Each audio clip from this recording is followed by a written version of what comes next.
ನಮ್ಮೆಲ್ಲರಿಗೂ ಅಮ್ಮ ರುಚಿ ರುಚಿಯಾಗಿ ಅಲಸಂದಿ ಕಚೋರಿ ಮಾಡೋದನ್ನ ತೋರಿಸ್ತಾ ಇದ್ದಾರೆ. ಈ ಸೀಸನ್ ನಲ್ಲಂತೂ ನಮ್ಗೆ ಅಲಸಂದಿ ಹೇರಳವಾಗಿ ಸಿಗುತ್ತೆ. ಹಾಗೆ ನಾವು ಅಲಸಂದಿಯಿಂದ ವಡೆ ಮಾಡಿರ್ತೀವಿ, ಇನ್ ಕೆಲವರಂತೂ ಸಾಂಬಾರ್ ಕೂಡ ಮಾಡಿರ್ತಾರೆ. ಆದ್ರೆ ಇವತ್ತು ಮಾತ್ರ ಸ್ಪೆಷಲ್ ಆಗಿ ಅಮ್ಮ ರುಚಿ ರುಚಿಯಾಗಿ ಅಲಸಂದಿ ಕಚೋರಿ ಮಾಡೋದನ್ನ ತೋರಿಸ್ತಾ ಇದ್ದಾರೆ. ನಾವೆಲ್ಲರೂ ಈಗ ಮಳೆ ಬಂತು ಅಂದ್ರೆ ಆಚೆ ಹೋಗ್ಬಿಟ್ಟು ಬಿಸಿ ಬಿಸಿಯಾಗಿ ಕಚೋರಿನ ಟೇಸ್ಟ್ ಮಾಡಿರ್ತೀವಿ. ಆದ್ರೆ ಇವತ್ತು ಮಾತ್ರ ಸ್ಪೆಷಲ್ ಆಗಿ ನಾವು ಮನೆಯಲ್ಲೇ ಈ ಅಮ್ಮ ತೋರಿಸ್ಕೊಡುವಂತ ಅಲಸಂದಿ ಕಚೋರಿನ ಮಾಡಬಹುದಾದ್ರೆ ಮುಂಚೆ ಏನ್ ಮಾಡ್ಬೇಕಾಗತ್ತೆ, ಇದಕ್ಕೆ ಬೇಕಾಗುವಂತ ಪದಾರ್ಥಗಳನ್ನ ನೋಡೋಣ. ಅಲಸಂದೆ ಕಾಳು, ಈರುಳ್ಳಿ, ಕೊತ್ತಂಬರಿ, ಸೋಂಪು, ಮೈದಾ ಹಿಟ್ಟು, ಸೋಡಾ, ಉಪ್ಪು, soya sauce, chilli sauce, vinegar, ಶುಂಠಿ ಬೆಳ್ಳುಳ್ಳಿ ಪೇಸ್ಟ್, ಮೆಣಸಿನ ಪುಡಿ, ಎಣ್ಣೆ. Emami healthy and tasty sunflower oil ಅರ್ಪಿಸುವ ಒಗ್ಗರಣೆ ಡಬ್ಬಿ ಕಾರ್ಯಕ್ರಮಕ್ಕೆ ನಿಮಗೆಲ್ಲ ಸ್ವಾಗತ. ಇವತ್ತು ಅಮ್ಮನ ಕೈ ರುಚಿಲಿ ಅಲಸಂದೆ ಕಚೋರಿನ ಮಾಡಿ ತೋರಿಸ್ತಾ ಇದ್ದೀನಿ.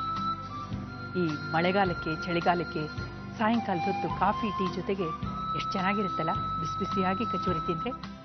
ಆಲೂ ಕಚೋರಿ ಯಾವಾಗಲೂ ತಿಂದಿರ್ತೀವಿ.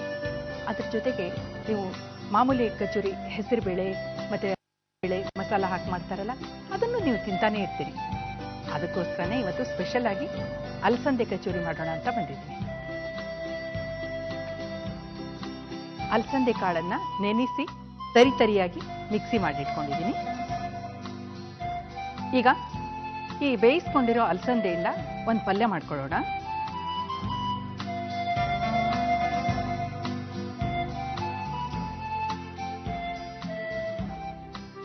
ಈ ಪಲ್ಯನ ಕಚೋರಿಗಳಿಗೆ ಸ್ಟಫ್ ಮಾಡಬೇಕಾಗತ್ತೆ.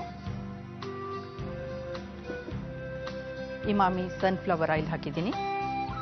ಇದಕ್ಕೀಗ ಮಾಮೂಲಿಯಾಗಿ ಒಗ್ಗರಣೆ ಅಂತ ಸಾಸಿವೆ ಹಾಕೋ ಹಾಗಿಲ್ಲ. ಸೋಂಪು ಹಾಕ್ತಾ ಇದ್ದೀನಿ.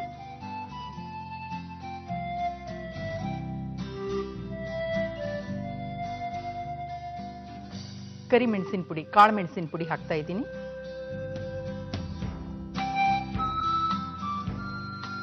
ಈರುಳ್ಳಿ,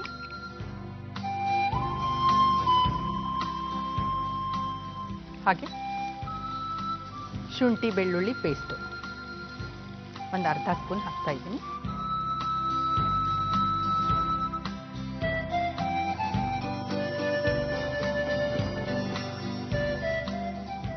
ಇವೆಲ್ಲ ಸ್ವಲ್ಪ ದಿಲ್ಲಿ ಕಡೆಗೆ ಜಾಸ್ತಿ ಸಮೋಸ ಕಚೋರಿ ಮೊದಲು ಹಾಗಂತ ಇದ್ವಿ, ಆದರೆ ಈಗ ಎಲ್ಲ ಕಡೆನೂ ಮಾಡ್ತಾ ಇದ್ದಾರೆ.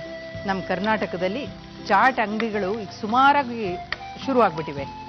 ಅಲ್ಲಿರೋ ಸ್ಟ್ರೆಸ್ಸು ನಿಮಗೆ ಇಡ್ಲಿ ದೋಸೆಗೂ ಆಗ್ಲಿಕ್ಕಿಲ್ಲ, ಹಾಗಿರುತ್ತೆ. ಸಾಯಂಕಾಲದ ಹೊತ್ತಂತೂ ನೋಡಿ ಎಲ್ಲ ಚಾಟ್ ಅಂಗಡಿ ಮುಂದೆನೂ ತುಂಬಾನೇ ರಶ್ ಇರುತ್ತೆ.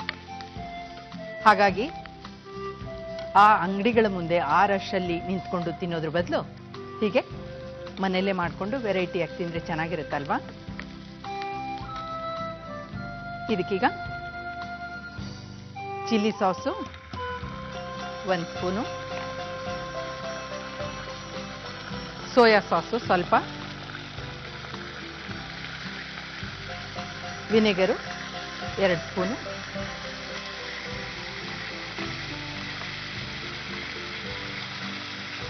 ಸ್ವಲ್ಪ ಉಪ್ಪು.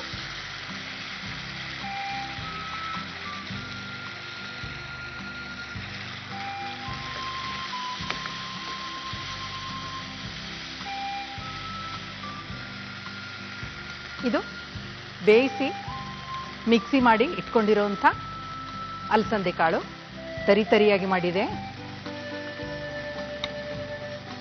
ತಿಂತಾ ಇದ್ರೆ ಬಾಯಿಗೆ ಸಿಗ್ಬೇಕಪ್ಪ, ಅದು ಆವಾಗಲೇ ಚಂದ.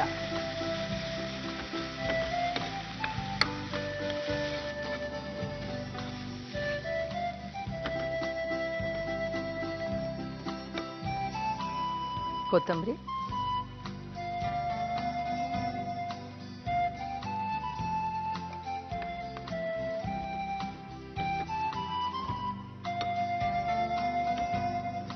ಸೋಯಾ ಸಾಸು, ಚಿಲ್ಲಿ ಸಾಸು, ವಿನೆಗರು ಎಲ್ಲ ಹಾಕಿದ್ವಲ್ಲ, ವಾವ್ ಎಷ್ಟು ಗಮ್ಮಂತ ಇದೆ ಗೊತ್ತಾ.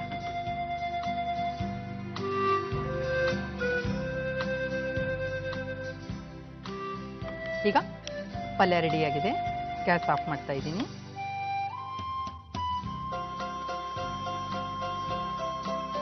ಕಚೋರಿ ಮಾಡೋದಕ್ಕೆ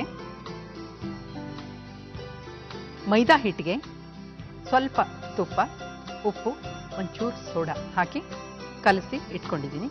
ಇದು ಒಂದು 1 ಅವರ್ ಆದರೂ ನೆನಿಬೇಕಾಗತ್ತೆ. ಅದರಿಂದ ಮೊದಲೇ ಕಲಸಿ ಇಟ್ಕೊಂಡಿದ್ದೀನಿ. ಈಗ ಕಚೋರಿ ಲಟ್ಟಿಸ್ಬಿಟ್ಟು ಈ ಸ್ಟಫಿಂಗ್ನ ಮಾಡಿಬಿಡೋಣ.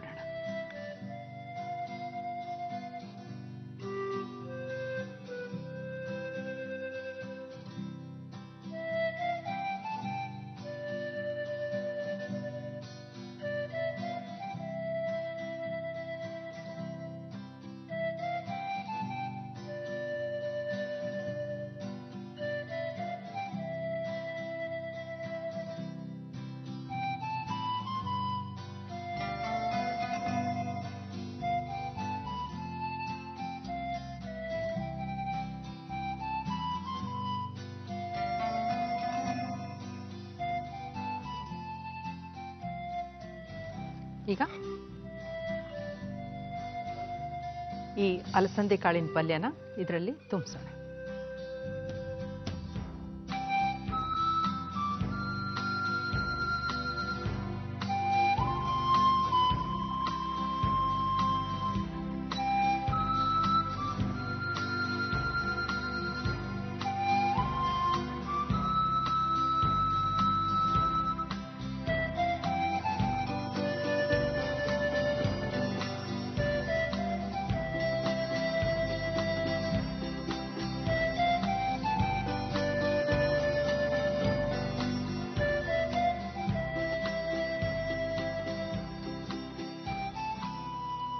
ಹೀಗೆ ರೆಡಿ ಮಾಡ್ಕೊಂಡಿರೋ ಕಚೋರಿಗಳನ್ನ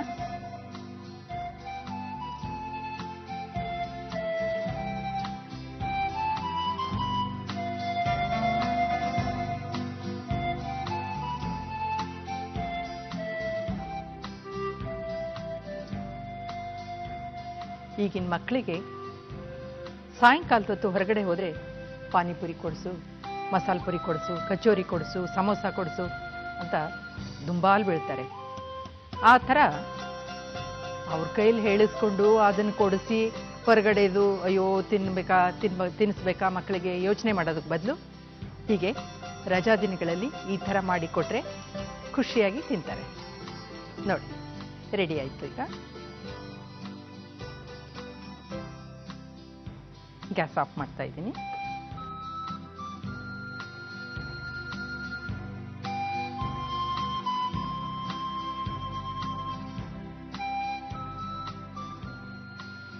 ಹೊರಗಡೆ ಅಂಗಡಿ ಕಚೋರಿಗಳಲ್ಲಿ ಸ್ಟಫಿಂಗು ಸ್ವಲ್ಪ ಕಮ್ಮಿ ಇರುತ್ತೆ. ನಾನು ಇದಕ್ಕೆ ಸ್ಟಫಿಂಗ್ನ ಜಾಸ್ತಿ ಹಾಕಿದ್ದೀನಿ. ಸ್ವಲ್ಪ ಬಾಯಿ ತುಂಬ ಉಪ್ಪು ಖಾರ ಇದ್ರೆ ಚಂದ ಅಲ್ವಾ, ಅದಕ್ಕೆ.